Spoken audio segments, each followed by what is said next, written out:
Today's study comes from a simple statement found in the book of Amos, Amos 3 verse 3. Can two walk together unless they are agreed?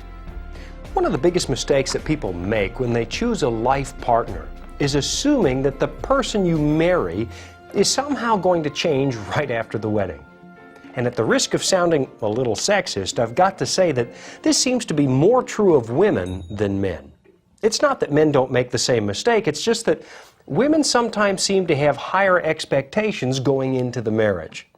So let me assure you that the Bible is absolutely correct.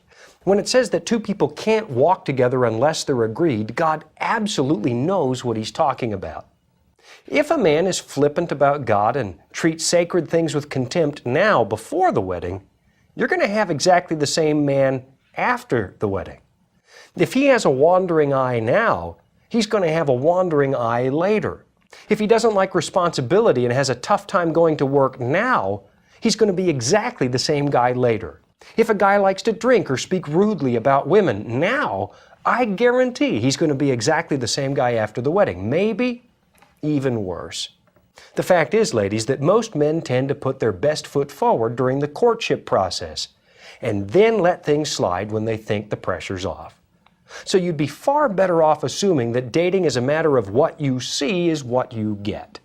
And nowhere is this more important than when it comes to spiritual values.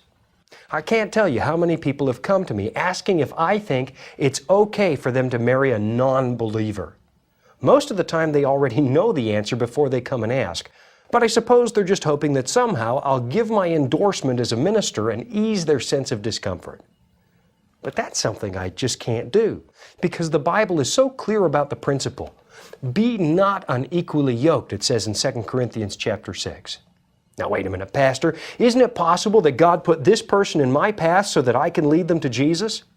Well, absolutely. Pray for them, invite them to church, get them into a Bible study. Just don't date them or marry them.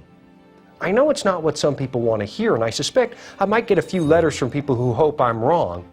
But I suppose I'd rather have someone hear this now before they do something God advises against than afterwards when they discover they've made themselves a really hard bed to lie on. Really, it's a lot easier to make a mistake than to fix one. Which means that in the end, following the advice that a loving God lays out so clearly is always going to be a better way to live.